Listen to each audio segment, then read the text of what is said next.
Hi, my name's Tom Gralewicz, and these are my batteries. I'm a 50-year-old engineer from Milwaukee. My background is computer science, although I did pick up a physics degree along the way, and eventually a degree in microelectronics.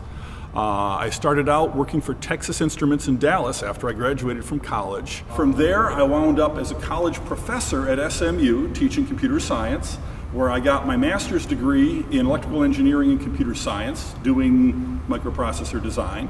After about 5 years, I got bored with that and started a surplus business, motors, gears, wheels, that sort of thing. And that evolved into a used computer business and grew into a complete used computer store. Got kind of tired of Dallas and decided I'd had enough, so I sold everything down there and retired back to Milwaukee for a couple years. And I wound up doing computer recycling, which is what I'm currently doing. I got to destroy them instead of fix them. It's a whole lot more fun. But the reason I gave you all of that in the engineering description is that I've got a short attention span, even for jobs.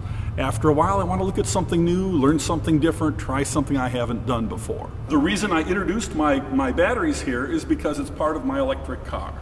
For years, I've wanted an electric car and just never had everything line up right. Then one day, I was walking through a warehouse, and there was a broken air compressor with a 25 horsepower motor, and I thought, that's about the right size for an electric car. But I didn't want to build one like everybody else does with DC motors and big wires and expensive controllers and all that. So the car you see behind me is built with industrial surplus, stuff you can pull out of a factory that's really dirt cheap. People are throwing it away all the time. So under the hood is a 25 horsepower motor off of an air compressor, the big three-phase ones. In the back is a motor controller called an AC drive that converts the battery power into three-phase AC to run the motor. The problem is you've got to give that 300 volts DC for it to work right. Hence all the batteries. I don't run out and I don't buy the box X for this. I'll go down and say, okay, I want to do something. What have I got laying around that I can adapt, change, or modify to do it?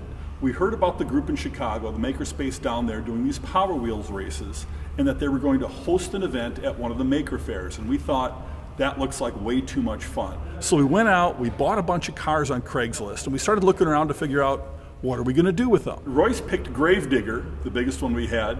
David picked Big Jake because he liked the look of it. Sean picked one of the Hummers. They were going to do a double Hummer, long story. And Ben grabbed one of the Jeeps. And I was looking at all these cars and I thought, you know, I'm big and they're all small. I'm not going to fit on any of them. So I thought I'll take the smallest one we've got, the little pink Barbie trike. Now, in order to make me fit on it, I had to do a lot.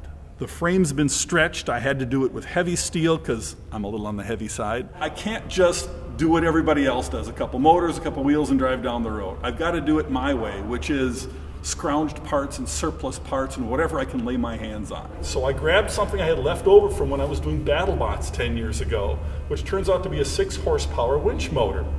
I now have the only Power Wheels car capable of popping wheelies. Unfortunately, it probably does more wheelies than it should. If you don't believe me, check YouTube. Thank you, Tom.